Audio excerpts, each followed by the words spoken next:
Commence primary ignition. I'm just not the hero type, clearly. What a piece of junk. Enterprise, this is the captain. I got a bad feeling about this. It's all part of the plan. Engage. Welcome back to Podcast 2 for 1. I'm your host, Donovan Thompson, with my co-host, Daniel Wingfield. And we are back again today to talk episodes 3 and 4 of Hawkeye, Disney Plus's show of the Purple Archer. I don't really know what his actual moniker is. It ain't the Emerald Archer, that's Green Arrow, but he's an archer and he has purple, so we'll say that. The hawk with a good eye. There you go. Yeah, Eye hawk. I think that's what they say. I mean, eye hawk, yes. That's what they say. Yes. And if you didn't know, we are brought to you by Kapow Comics, located at 4047 East Hill Avenue in Sherwood, Arkansas. There they have comic books, collectibles, graphic novels, and of course, special guest appearances throughout the year. Kapow. Kapow. And if you haven't already, hit that subscribe button, that notification bell. That way you're up to date on all future episodes of Podcast 2 for 1. Of course, check us out at youtube.com/2for1 studios, the best place to consume the content. Give us a like, a subscribe, leave a comment in the comment section below about the episode we're talking about, and we'll be sure to get back to you. Or we won't. We'll see what happens. I don't know. Sometimes I one skip through the cracks here and not to respond kind of late, but it happens. We're busy men. We are. Sometimes. Daniel? Yeah. I know we talked a few weeks ago, and we were talking about Hawkeye episodes 1 and 2, and even though I still enjoy it for what it is, I definitely felt there's some issues happening with it, and I really felt that you didn't really enjoy the first 2 episodes. But you probably felt that way because I said I didn't enjoy them. Yeah. Right. Yeah. I picked up on it anyway. And it's subtlety. Yeah, but I really feel like we may have hit a turning point in the show in terms of quality and maybe expectation and also just entertainment in general. But real quick, I really like these last 2 episodes, episode 3 and 4, especially episode 3, because we had some great action sequences, some great character moments. And I love 4 just because I like how he kind of brought it down. There's debate on whether the pacing works overall, but I still really enjoyed it. And I liked where it left us off at, specifically where it's leading us to these last 2 episodes. So before we get into it all, how do you feel about it now after 2 more deep? Yeah, it definitely took a turn for me as well. I think, like you said, I think the execution got a lot tighter on these last 2 episodes. Like it just felt like not only did we get good action scenes, I'm thinking specifically of that one in episode 3 with the long tracking shot in the truck and the camera kind of taking circles, that were just good action, but they also felt like they were worthy homages of some of the tones that it feels like, the show is trying to pay tribute to.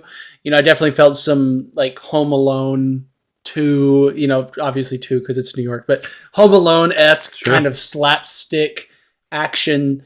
And the humor just even between Kate and Barton for me, or Clint, whatever, it worked a lot better to me. In fact, it felt less improv. It felt like the humor was more scripted. And it just executed better. They landed the bits of humor landed better for me. And even 4, it was a bit slower and a bit more character heavy in terms of just kind of exploring what these, what our characters are going through. But I thought for the most part it worked as well. And I'm super in, for these last few episodes, especially, there's been some rumblings that the episode that debuts tomorrow, today's Tuesday, will have some interesting reveals or something or another. There's just been some at least somewhat credible rumblings. So, I think the show found its footing. I think it took 2 episodes to find its footing, which is unfortunate, but I'm glad it found it. And let's go. What's next? I'm ready for it. One thing I think that this is one of those situations where it may have been best for Disney Plus, or at least in their favor, to release all 6 episodes at once. Mm-hmm. Instead of having that weekly format, which I do love. Like I do prefer the weekly format now, just for the fact that it keeps the water cooler talk going and the fun of it all. Yeah. But I think if you get to watch those episodes back to back to back, you could probably binge those first 3 relatively easy, and then you would have felt much better about it than watching those first 2, which they gave us back to back actually, and then had another a week to wait, sort of thing. For sure. I'm assuming that there will be like whatever the reveal is, and even especially episode 6, which comes out well after, or at least a week after Spider-Man. I'm hoping actually that there's some like things that will get there because Spider-Man's out and that kind of thing. And I'm assuming that might be the reason they didn't, which I guess they haven't done any of their shows as a full release the whole season. So I guess it's just pretty standard. Sorry, my people are calling me and everything else during the podcast. Can you hear me? We're wanted people. Everyone wants our attention, our talent. They want to give us money. It's just a problem. Like, I just have people walking up to me saying, "Here's money." It's just yeah, I'm getting tired of it, honestly. I know it's annoying. I'm getting tired of the want and the need from other people, and my pockets are too full. Yep. No, I think you're right. I think it's something that, again, they're still trying to master. And one thing that is interesting before we kind of start breaking down the episodes is I saw this meme going around. I'm not sure we shared it within each other's group or not, but it was like there's always some big moment or big reveal in episode 4 of the shows or whatever, like the fourth or 5th episode. And that's specifically because they're basically using a movie format, and so it's like that that second act, third act reveal, however you break it down, and they're using that high and low point to kind of shoot us off into like, okay, we're fixing to go in the third act territory, that sort of thing. And it's grafted onto the skeleton of a TV show, which I think it's cool, but also it's problematic. Yeah, it doesn't quite work. It's like one of those, in theory that should work. But I think if you look at the best TV shows, they function as well on an episodic basis as they do as a part of a whole of the season. You think about Breaking Bad, and every episode of Breaking Bad is a beginning, middle, and end on its own. But it's also a part of the larger story that's being told right within the season. And I think you're right. I think that a lot of these episodes, even beyond this, even going back to Loki and WandaVision and Falcon. I keep wanting to say Captain Falcon, which I think I'll start saying because I think I like Captain Falcon's the LG. You're saying it anyway, so might as well. Falcon Punch. I feel like there's a lot of episodes that don't feel like they have good pacing, where it's just like a good paced kind of 3-act structure to even an episode of TV or a 45-minute version of that. And I agree. It feels like even, in episode 3, we're getting more of the meat of the conflict. In episode 4, it's the pause and sit with the characters before the kind of, the finale of episode 4, which has some reveals, and then obviously catapulting us into, and even the end of episode 4, which is Kate and Clint split up, break up effectively. That's like your classic, end of the second act, going into the third act, kind of, you hit a new low, right? And so, I completely agree. I'm hoping that, these last 2 episodes, are formatted well. But I mean, this is, it's a thing where like these shows have been in production so long. It's not like Marvel could have taken feedback from WandaVision and Loki and had much time to implement it into these next shows, right? And I want to give them a little benefit of the doubt of like, well, are they learning? Are they getting better? They haven't shown it yet. I'm hoping when we get into like the Loki season 2s, the She-Hulks, the Moon Knights, the kind of the next phase of television, that maybe we'll start to see an improvement in terms of just, their structure and how they're telling these stories. I don't really think we might see a dramatic improvement for like She-Hulk or Oscar Isaac's Moon Knight. I do see it as a possibility for maybe Loki season 2, because we have gotten to that first season. We have had people who worked on that show potentially going on forward to work on the next show. I could see that, and they've kind of had some time to reflect. I also suspect that show might not come out until 2023 at the earliest, which would. Oh yeah, I would assume at the end of 2022 if we're lucky, but I think you're most likely right. It's 2023, probably summer 2023. Which, I think again, then you're just like, what's going to be happening in the Marvel universe since? Which I guess Loki kind of has this caveat because it exists outside of time, so we can pick right up with where Loki season 1 left Loki, like frame to the next frame shot, whatever, and technically. Everything that has happened since then can still have happened and had whatever, you know what I mean? It doesn't make a difference to that. Which is for sure. Lucky for them, I guess. That's a nice. It is. It might be even partly intentional too. But let's kind of dive into these episodes. We don't have to go super deep, but enough to generate some of these things I want to talk to you about. One of them being the start of episode 3 is a big deal because during the show and also outside the show and in the real world, we had a lot of things happening at once. We had the introduction to Echo, which is a deaf character in the Marvel comics, which we know she's going to get her own spin-off Disney Plus TV show relatively soon. I'm assuming that she's going to be a good guy at some, or is she kind of anti-hero? I assume, and to kind of jump a little ahead, I assume maybe it wasn't Clint Barton who killed her in the Ronin outfit. Maybe it was, and I think it should be, but I don't know. Maybe it was someone else doubling as him, but it seems like he was going after the bad people. And to speak of the bad people, I'm pretty sure we had Vincent D'Onofrio's Kingpin make an appearance.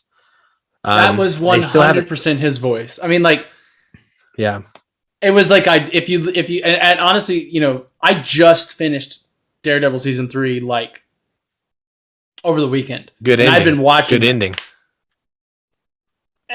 Don't you dare! Shut your mouth. No. It's not a good ending. That show is great. There's some really great narrative things. The dialogue is garbage. Listen, we could get into it, and I will show you how bad some of that stuff is. And I know you'll. I'll rewatch it. I need to rewatch it. I know you like. It's been a few years. It's been a few years, to be fair. So I'm okay. My point was I'm saturated with Vincent D'Onofrio's Kingpin right now. Like having before watched that episode and after I've been watching that season, which is all Kingpin, and it's him. And if it isn't, it's another Ralph Boner.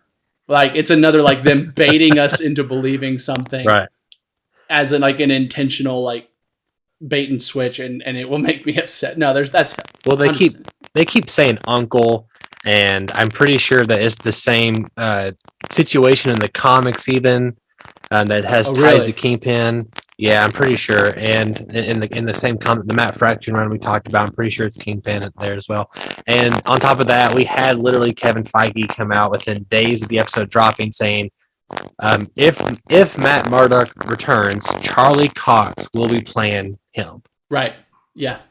It's really been a thing, or at least a point of contention amongst fans for the shows like Netflix shows, Jessica Jones, Luke Cage, Punisher, Daredevil. They reference the MCU. They reference the Battle of New York, all these other things. The movies have never referenced them. And of course, we've always been asking Kevin Feige, even the Russos, and they were doing Infinity War and Civil War and all these other movies, like, hey, when are the Netflix characters going to show up? And they're always kind of like, hey, never say never. But, you know, they're always very vague and also very much like, hey, we don't want to disappoint you, but it's kind of not going to happen. And it makes sense for not to happen, right? At least it makes sense because there were, you know, people wanting to do TV that wasn't Kevin Feige. And he only had so much power. Now he has all the power. Let me tell you, there are things you don't want to bring over. There are things like, and I we can get to it later, but like season 3 of Daredevil, I had a mountain of issues with. Vincent D'Onofrio and Matt Murdock were neither one of them. They're perfect. Right. They were perfect. Great. And like, they're perfect. I mean, like, sometimes they were given really bad material, but they were perfect as they were. And I think even, you know, going back and watching this, what year did season 3 of Daredevil come out? It was a while now. Probably 19, maybe 18. I think 19. let's see. 2015. No, that's when it started. 2015 is when it started. I say no fucking way. Yeah, no way. 2018 was the final episode date. So the last season was 2018. Gotcha. Wow. There's just things you don't want to bring over that those writers did. They were going for a very particular thing, especially with Daredevil and a lot of the religious stuff they were doing, that I think you'll want to be selective with. But you're Marvel, you can do whatever you want. What you do is you pick the best pieces out of it. You take the best pieces, which is Matt Murdock and Vincent D'Onofrio. They were perfect. And they, honestly, I really, really, really want to see Matt Murdock with dialogue written by MCU, not Netflix MCU, because I think he will be even cooler than he was in the Netflix show. Potentially, yeah. I mean, I will partly miss the gritty and dark aesthetic to it, but we can get that still. We can get that. Well, yeah, but one thing that Daredevil does well in the comics is he bounces between those two tones. Like he's the man without fear, but he's almost like the Flash, in which he's always smiling. Like he always has this smirk when he's in the middle of a fight. And I think they could totally bring that over, and I would love to see Daredevil and Spider-Man together, BT dubs. Yes. Spider-Man actually goes with everybody. Like he's always teaming up with everybody because he's Spider-Man. Yeah. But Daredevil and Spider-Man are like one of those special ones. It's like that's like an iconic team up, and I want that so bad, and I think they all want it too. And what's even cooler is there's rumor that they might get like the yellow outfit, which I've never been like just the biggest fan of it, and I prefer the reds, but I would love it just for the sake of it being different in the beginning, and then I'd also like to see what Marvel does with it, like how they pull it off. Like I'm just so curious by it all. Yeah. Well, and now I think maybe you mentioned that like now Matt Murdock seems to just be destined to be in She-Hulk. Has to be, right? It's a lawyer show, and that's the other thing is like the law stuff in Daredevil is bad. It's not good. It's plot hole to shit. When they're trying to like do the law things to like get Kingpin back, like when they're like, oh, we'll get this to testify, blah, blah, blah, blah, blah. It doesn't work. What I want to see is Law and Order, but you have fucking She-Hulk and Matt Murdock taking down like a crime, like literally give me like a procedural, but with Matt Murdock and She-Hulk, because that would be I think that would just be crazy good. But like they're investigating like, I don't know, Bullseye's murder, or like something like some like character from the MCU that is like kind of more grotesque, or like more, something like that, versus just like your typical like, I don't know. Well, I'll say this. Supervillain. I think you could get a cameo in season 1. I think he more than that. I think he'll definitely could be a player in season 2. I think Bruce Banner is a huge get and Abomination for season 1. And you'll really want to lean into that. Have you still not watched those teaser trailers yet? For She-Hulk and Moon Knight? No. You need to watch them. I just forgot to watch them, yeah. They're kind of informative of like the tone and what's kind of going to go on. Okay. And I can see Daredevil potentially popping up. It's interesting for sure. But I'm excited for the Daredevil front. I don't think we'll get him in Hawkeye. I think we'll just get a Vincent D'Onofrio shot at the very end of the season, probably like officially saying, hey, he's back. Yeah. I still think there's a chance we get just a cameo in Spider-Man, just a little one. I don't know. It's possible. It's very possible. I do think it's weird though that if it was possible that Kevin Feige would have said it the week before No Way Home comes out. To me, it almost takes the chance completely away. Yeah, fair. I don't think he would do that. I think it's like we talked about this in private. I think he has like a calendar, and he's like, okay, I can casually drop these things now if people ask me about them. Like he don't ever put. Yeah. He's like, okay, if they ask me, then I'll answer yes finally. But It's so interesting. I don't wonder how he juggles it all, or what he just feels like. I'm going to drop today's news. I'm going to blow up the internet today for fun. But seriously. Yeah. Anyway, back to the Hawkeye. I think it's a great introduction. I love the opening scene with Ronan and fighting the I think it's the Tracksuit Mafia in the beginnings. I couldn't know. Maybe they're not Tracksuit Mafia. Maybe they're somebody else. Are they Tracksuit Mafia? I can't remember. I assumed they were. Okay. Maybe she's a part of that group. Okay. Maybe it's her. What's it? Her brother or her I thought it was cousin? Her dad. No. Who's the other guy that's like? There's like a guy that's like Oh. holding her back, kind of, you know. I thought he was just like her lieutenant, kind of Maybe. like just second Yeah. in command. Yeah, He got a yeah. character poster recently, so I just wondered who I can't remember who he was.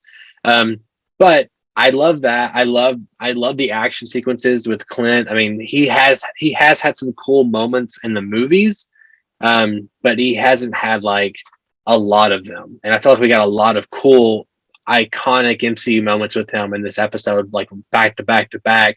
Just the way he moved with the bow and arrow. Of course, the bridge sequence. I mean, using PIM particles to, do the opposite. Typically, it's associated with he's going to shoot Ant-Man on the tip of his bow, and this time he's shooting PIM particles to make a giant arrow, which I think is ingenious. Like, that's such a cool idea. Which I think Matt told me before this pod that's actually from the comics, which I did not know about. Which is a really cool thing. Great idea. When in doubt, just reference the material that you're trying to reference. Seriously. Yeah. That's the way to do it, right? And I liked it all. I like the camaraderie. I like the trick arrows. I liked even Clint's, his banter with Kate Bishop. I liked how he used the effectiveness of him going deaf. All that stuff was great, and I just thought it was a fun episode. I was like, okay, this is like the episode that I wanted in episode 1. But it kind of almost made me feel a little bit better about those others, because it kind of felt like we retroactively, like, okay, maybe those things were kind of earned, like him not wanting to talk to Kate and that kind of relationship. And I won't say it made it like a 7 or an 8 out of 10, but I think it at least got some bonus points in terms of the build up a little bit, because it made me kind of care and kind of know what was going on a little bit more. And I even like the Tracksuit Mafia, like they're tied up on these like old park rides, whatever, and how dumb they are, but they're also like bro, it's pretty funny stuff. It is funny. Yeah, I almost get some like the Chechens from Barry vibes. The like NoHo Hank, not like the main guy they have talking of the Tracksuit Mafia is like pales compared to NoHo Hank. NoHo Hank is like a god among funny people from other gangs, but but it feels like they're just slightly into that vein. Yeah, some of that just. That's silliness. The crossover we need. NoHo Hank and the Tracksuit Mafia. I'm thinking like he would be a great in the Marvel universe. Honestly, he would probably play like a good. I mean, honestly, he could be. I mean, Lex Luthor just feels like obvious because he's bald from that from that show. But like some sort of like mastermind villain type character that's like. I could even see him a goober being a reluctant character to join Ant-Man's heist team. You know what I'm saying? Yeah, like something he like fit, that. He would fit great. Oh man, him and Paul Rudd playing off each other. Exactly. Good lord. Yeah, exactly. Just give it to me now. That'd be fantastic. No, I think again, I really enjoyed the episode. I think where it ends up right there inside Kate's home. Am I correct, or is that the end of episode 2? That's into episode 3. Okay, so they end up at Kate's home, and they're ambushed by Kate's stepdad and mom. Duquesne.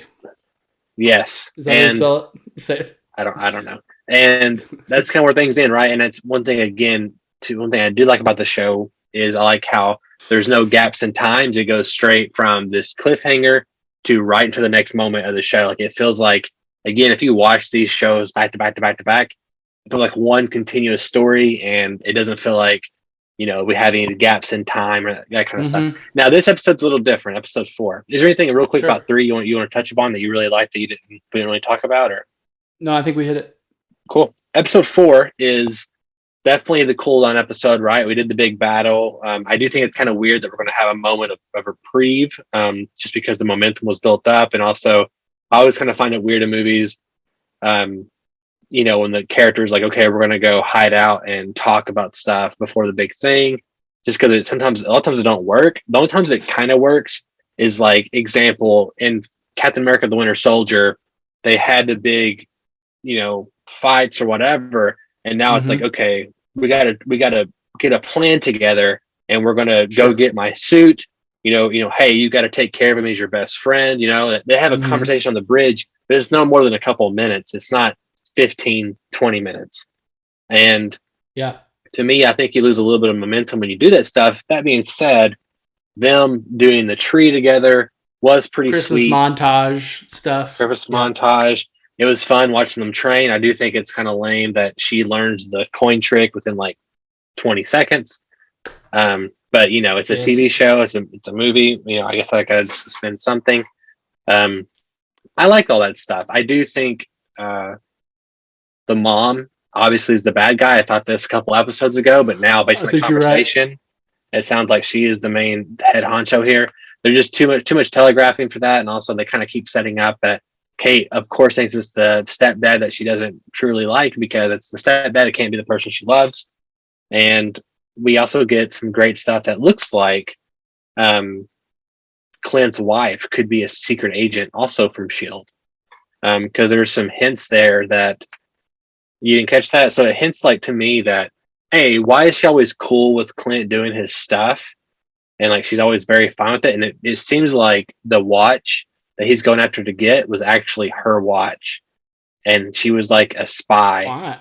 That looked like a men's watch for one. It looked like a straight up men's Rolex. I think for me, Catherine and I even said this. It just sounds like they just talk about everything together. Sounds like it's like possible. She's the one person in the world he shares everything with, from all his missions and everything. So that's how I just read it as she was in the know, not as and whose watch is that? Because it's definitely like a men's Rolex. I mean, I thought it was Tony's at first, but that maybe. I mean, doesn't he have a watch? In the comics, Hawkeye's wife is Mockingbird, and who's also like a superhero, or she was like an agent of some sort in the comics. I just suspect it's going to kind of give her some more agency in terms of, hey, she's not just a mom hanging out with the kids. It's also been the thing. I think they could, even if they did season 2, which I'm not sure they would, I could definitely see, even if Clint dies this season, I could see like her taking Kate under her wing kind of thing, or something to that effect. I think also, she's been in like a couple movies now, I guess 3 movies total. And every time she's just the person on the phone. Like you wonder, besides Ultron, but yeah. I mean, all she was there was that's what I'm saying. She was just a person. Yeah. I know, but she had the same role. She's just there to say, hey, thanks for doing what you're doing. You can stay here and, whatever. She don't have any type of anything other than being, just there, other than being stakes for Clint, right? Or a ticking clock for Clint. And I think, that she's a great actress, in her own right. And I think that they might want to utilize her in the future. And I could see it being like a small twist. He's like, hey, that's my wife's watch, and like it'll reveal her identity or something. I don't know. Maybe I'm wrong. Isn't that watch was it was picked up from the Avengers compound, like after Endgame, like in the destruction of Endgame. So it was the Ronin suit, right? I think that's what they said. That was what it said. Yeah. Yeah. It could. You're right. It could. I'm trying to think have there been watches that have any significance in it? Like, I feel like, didn't Tony have a watch that like helped him turn into an Iron Man watch at one point, maybe? No, he had the wrist. They're actually stress bands in the real world. That's right. But they scan them in Avengers 1. And that's how he gets the Mark 7. That's right. Mark 8. That's right. I think it's Mark 7. But yeah, so maybe it's not. It's just I remember there's a lot of talk on the internet about it, and it could be interesting. I want to say, you mentioned it. I at first I didn't know, but I don't feel like Clint's dying in this. That does not seem like the tone. Like, it would be a shock, and I think maybe they can do it right, and it's like a good shock. Like, but them playing up about him getting home for Christmas. You know what I mean? Like, that seems to be like we're going to get some sort of last minute. He somehow get thing. I think you're right. And also he's getting a new suit. So I think because the new suit implies that he will continue on. And it's also, I am glad that it feels like, okay, they serve some purpose. I don't feel good about the purpose, but the LARPers are going to make the suit for him. I'm like, how would you have like, that's what the thing in the episode. In the episode, she's like, "Hey, could you do us a favor and make a suit?" And they're like, "Oh, we got this." I missed that line. Wow. Yeah. So that was like, it seems like their whole point now was to make a suit for him, and because one of them has a connection to the police force, which, she gets the bag or whatever. The Kevlar. She got the Kevlar to make it. Yeah, or whatever. So I mean, like that's kind of a bummer to me, just because like all the other Avengers have all these suits, and like you assume, and hey, Tony Stark was making them, but you know, it's Hawkeye. Like if he wanted to, he could get. Happy would let him do the helicarrier like Spider-Man did, and be like, "Let's make me a new Hawkeye suit." You know what I'm saying? Like, there's 1,000 people who can make him a suit and would do it for free and happily do it, and not LARPers. Which I guess is maybe part of the charm is like he doesn't want a new suit, you know, and these people would do it because Kate is also quirky and it's her idea. I don't know. It just kind of rubs me the wrong way a little bit. But how do you feel about the end here? The end here is kind of big. We knew it was coming for about, I don't know, 9 months now because of the end of Black Widow, the after credit sequence. And it seems like Yelena is back and played by Florence Pugh. And a great little moment. I like the idea that she like tells Kate, like, don't fuck with me without saying a word. She just shakes her head, like, don't try for it. And Kate just stops. I think it's going to be like, either by the end of next episode or the final episode, they'll be in a fight and there'll be some type of dialogue that obviously makes Yelena go good instantly. But she's only there because she's on the air because she was told Clint killed Natasha. Right. Yeah. So I mean, so that's an easy like, no, I didn't. Maybe she'll have to prove it or something. I don't know. But it's also weird that like, why would she think Clint killed? I mean, like, if she's following the Avengers at all, she knows that Clint and Black Widow are part of the Avengers. She even says to Black Widow in the Black Widow movie, like, you're an Avenger now. You're on magazines and stuff. So she has to know how close Clint and her are, or at least you think so, they would. I think, I don't know. It's interesting. It wasn't the best. Like, it wasn't.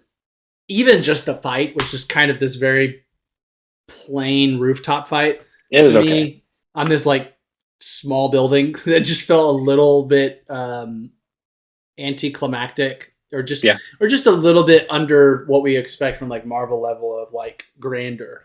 But even just, I mean, she takes it off. They have that moment where they stare at each other. She runs away, and then Clint's like, that's a Black Widow assassin or whatever, right? I mean, I because we knew it was coming, and because the character is just kind of like what feels like the generic Natasha replacement character, kind of the new Black Widow. It was just fine to me. I mean, we'll see what they do with it. I mean, like I said, I mean, it seems like we could have like a Clint, Echo, and Yelena. Does she have a code? Does she have like a superhero name? Yelena? Not that I know of. Black Widow 2. Granddaddy Spider. Okay. Black Widow Part 2 is her name.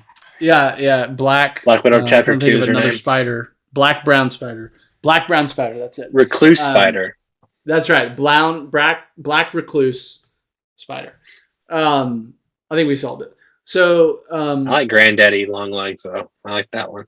And I guess the other thing is like we don't yet have like a central villain. Like all of the people they've been fighting so far feel like, other than like the just generic tracksuit thugs, feel like misunderstood, or you know what I mean? Like Echo feels like she's got more to her. Yelena, and like, I mean, like you said, I think you're right. Like the mom is probably 100%. But it also just feels a little strange to be going into like the last 2 episodes and not really know who the big bad is in a way that like, I mean, I guess that's going to be a big reveal, and then like they all team up to fight the big bad. But if it's just the mom, surely she has no like, not too much to bring to a fist fight. Sure. So yeah, I'm a little curious on how that's all going to shake out, I guess. One thing Marvel has, the last 3-4 years, they've really tried to make all their, you can really tell, I feel like, make their bad guys, either there be a twist or there be, something, more sympathetic. Like they've tried to be different in the first 10 years, the first 5 years of Marvel than the last 5 years. There's a big difference. And I feel like sometimes, Marvel, it's okay just to give us a little bit of the same, like, go out of the gate, let us know who the bad guy is, and then build up the character relationships, and then we take them that bad guy. You don't have to always try to subvert expectations. And I think sometimes it bites them in the butt. And I think, like, Eternals, for example, is a good example of that. And then even Black Widow, like, there's also that one too. Oh, yeah, that was horrible.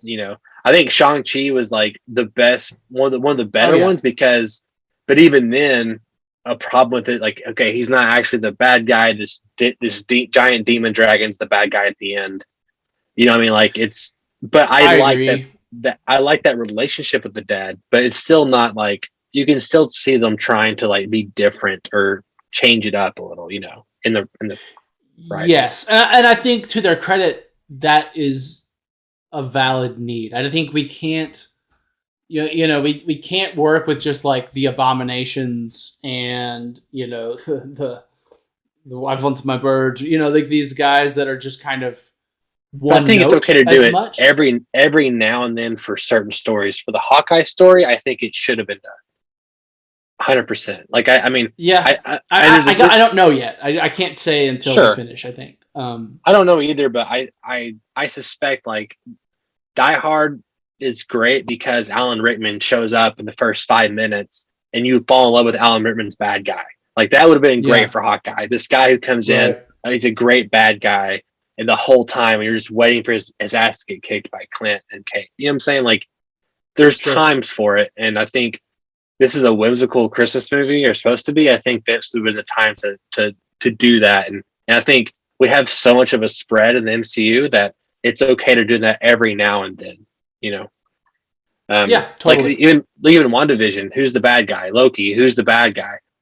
Falcon is like it's much better, but you can tell they're trying to play really gray in that show. Yeah, exactly. Yeah, fucking no, Sharon Carter, the Power Broker. Yeah. Yeah, and I feel like to your point, I think Eternals would have even done the best with this because they were having to do so much legwork with all the good guys. Like make the bad guy more simple and make that interpersonal relationships, the meat or just more of the conflict.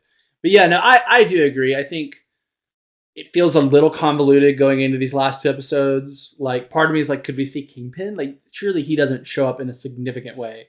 Probably. Like it seems like that would be a lot to keep under wraps, like in production and all that kind of stuff. I think it's possible. I mean, they said that, I guess one of the showrunners or writers, they've said like episode 5 is like got a big thing in it. So I'm like, you don't say that, in the middle of the show. I mean, maybe you do. Well, going back to WandaVision, there was a lot of things said during the middle of that show that fucked this expectation. Yes and no. To be fair, it was the actors mostly saying that. It was mostly the actors. It was. And it was, Paul Bettany saying, I got to work with somebody I've always wanted to work with himself. But which is hilarious, but like in the interview, like, but Paul, but let's have a little more awareness of what that does. But that's the thing. That was earlier this year. We've almost a year now from WandaVision. Surely they had these talks with surely they had these talks with the showrunner saying, look, don't pump it up unless it's pumped up. Yeah.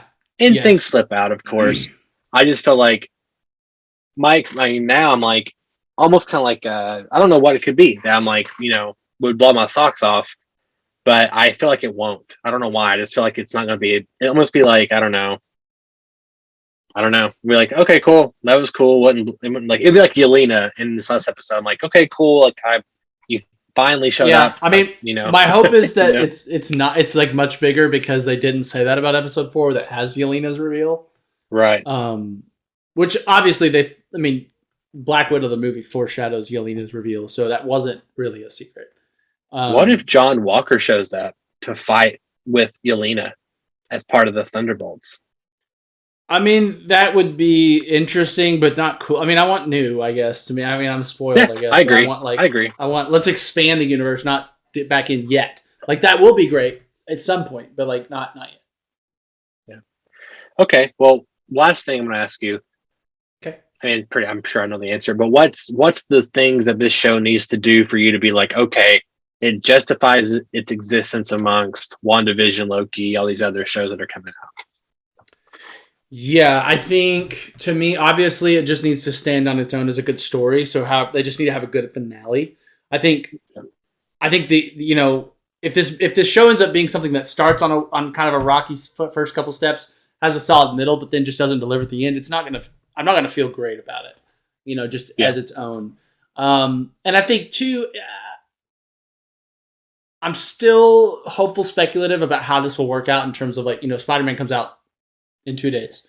And so the final episode of the show happens after Spider-Man, and what kind of, like, I just think, it's just so satisfying to see like the universe feel persistent and to feel real. And so like when you get those crossovers, it just makes it feel more like our world, right? Like there's that, oh yeah, of course they're both in the same city, big shit's going down. It would make sense that they like cross paths, or even just like, oh, look over there at the fucking Statue of Liberty, wherever the shit's happening. Like there's 3 Spider-Men over there. That's strange. Let's keep going. You know what I mean? Like that won't happen, but go on. Yeah. No, right. Sorry. Like, yeah, what if it's fucking like, what if it's tomorrow's like a Tobey Maguire cameo? That would be just like cha-ching, jaw on the ground. I'd have to change my pants is what would happen. Yeah, exactly. Several times probably. But yeah, I just think the biggest thing is it delivers on its own story in a satisfying way. I want the crossover. I want the the Kingpins and the Matt Murdochs, but like, just give us a satisfying arc to Hawkeye's story, and give us a reason to want to see Kate Bishop again. Yeah, I mean, I would love I'm okay with this. I'm sorry. I prefer a show that starts off weaker and ends much stronger than the opposite, right? And if this show, like, if it reverts back to like the first episodes, then I'm going to be disappointed. Typically, Marvel so far in the finales, they've landed their finales in the TV show, WandaVision, Falcon. Like I like Falcon's ending, Loki's ending. I mean, all those kind of things. I mean, we've had decent finales for everything. So I think we'll be at least entertained quite a bit in these last episodes, which is all I can ask for. And I think it'll be good. Now, one downside for me is that I'll be on a cruise after a couple of days. So I'll have to be like, almost a week behind the watching the last episode. You're going to have to stay off the internet. I won't have internet. I mean, you can watch it on your, you can probably like rent it for like a day or something. It's probably like $2,000 per megabyte or something. But I bet they have like internet plans you can rent or something. There probably is. If there is, I will be watching it that night in the hotel or in the cruise room, I guess, boat room. You mean the closet that everyone sleeps in on cruises? I couldn't do it, man. I'm sorry. Whatever, I couldn't do it. Whatever it is. Blow my head off. I don't know what. Too claustrophobic. Yeah, we'll see. We'll see how it goes. I don't know yet, but I'm pretty excited for it. I think we're on we're better when we started. I will say this real quick. We are a couple of days, or really literally 48 hours from watching Spider-Man No Way Home in theaters. As of the time of this recording, it has with 75 reviews. I know it don't matters, but it's kind of cool. 75 reviews. It's got a 97% Rotten Tomatoes. Spider-Man No Way Home. It seems like from all the things I've read, gave it an 8. It did, which is good. Was lower. They gave Far From Home an 8.8, and I'm sorry, there's no way this movie is worse than that one. To be honest, like a worse Spider-Man. Sure, but IGN's also trash when it comes to reviews. They're trash. So very consistent, yeah. Yeah, very consistent because they have multiple different reviewers and they just it's trash. But to me, I'm like, okay, 97%. It seems like from the consensus I see, almost everybody, it says they deliver on the hype. Yeah, which makes me feel good about the last 30 minutes of that movie. I mean, that means that they're in there. Like, right? Like no one would be saying that if we didn't, get everything we thought we were getting. Right. Yeah, we know they're in there. I mean, there's part of me that enjoys not fully knowing. Like, I don't have like actual concrete proof of like the frame of the movie. Like, I don't have that in front of me. I've got leaks. I've got other things like that, but I don't have the movie itself in front of me with them in it. So there's that like fun factor of that, but it feels good. It feels like they might deliver here at the end of the year with a big movie. Can't wait. Cannot wait. Yeah. Well, Daniel, real quick, some housekeeping. I think our next 2 episodes, or 1 episode, will be Avengers Infinity War breakdown as we lead into episode 100 of Podcast 2 for 1. There will be a small gap here potentially between our next couple episodes as Spider-Man No Way Home drops. Again, like I said a minute ago, I'll be on the cruise. So I'm really watching. Then I'm getting on a plane the next day and flying out.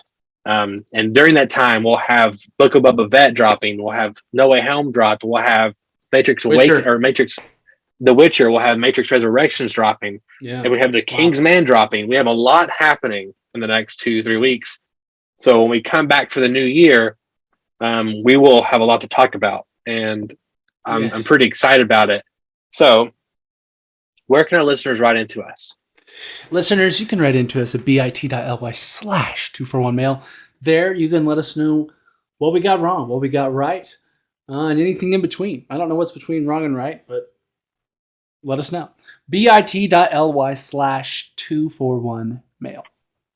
And we've also been playing Halo Infinite. I've played over 200, probably 250 matches of multiplayer. I've already basically almost 100% of the campaign, collectibles and everything. And I have a lot of thoughts on that as well. And I would love to hear your perspective about it. For someone who didn't play 4 and 5, I would love to know what you think about it all.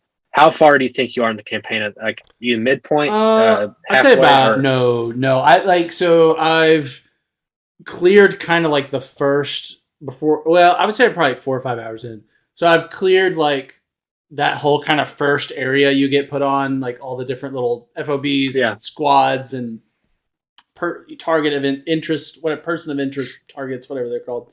And yeah, man, it's fun. I was playing a heroic for a while, and it was tough. It was hard. It was really, really hard. Like, I could do it, but it took like more slow, methodical play than it took like just jumping in there and being a badass. And like, that's what I want to feel like when I play Master Chief. I want to feel like I'm just like Ramboing it a bit. And so I dropped it down to normal, and I'm having more fun. I'm still getting my ass beat a couple. Like if I'm not careful, it'll punish you. And like it is wild. It's tough, but it's fun. I'm really, really, really. The grapple hook is amazing. The sense of exploration. I like to explore in games. I like games where you can just find random shit and like, you know, where developers like hide stuff in the places that you want to explore. You know, they just kind of give that satisfaction, and I'm getting some of that, so I'm really enjoying it.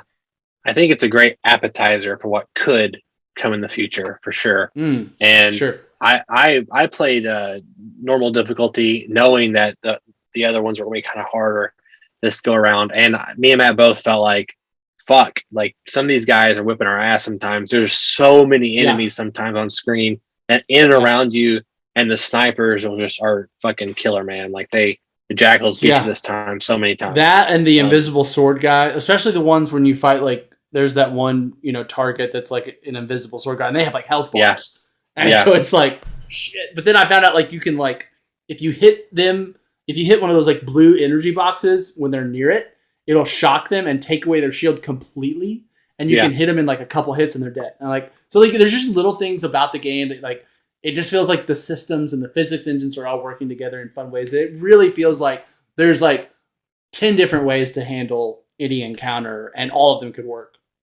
So. Yeah, I think you're saying a Halo review. We'll do that later, but I think the game, it does suffer from not having co-op day one, because the game was built 100% for co-op, 100% for co-op, man. And it was, you know, it was still fun. I had a great time with it, but I did miss that, and it sucks that it's such a long time away to get that. Because now I'm like, well, do I really want to play the campaign again with co-op? Like, I already know the story. I know I've gotten everything already. I would do it to like try to beat it on a higher difficulty level, I think. Yeah. It does feel like a game that would just be fun to fuck around with your friend. Like, you know, it's just the game where you're just like, there's just like, let's just go do this. Why don't we try that? I don't know. Why don't we, try to kill this entire base with mongooses and just running people over or something, like, you know, just it feels like one of those games that would just be a blast just to fuck around with a friend on the campaign. I agree. It's honest. I agree too. Alrighty. Well, again, if you haven't already, hit that subscribe button and notification bell. That way, update on all future episodes of the Podcast Super One. We're on Google Podcasts, we're on Apple Podcasts, Spotify, and everywhere in between. We're on all of them. And of course, if you need more 241, go to 241studios.com. And of course, I can't say it enough. I've said it like 5,000 times now. YouTube.com/241studios. The best place to consume the content. Subscribe, like, and leave a comment below if you can't hit up our Bitly. The Bitly, you'll probably get read on the show. Comment section, we'll comment privately off the air. But Indeed.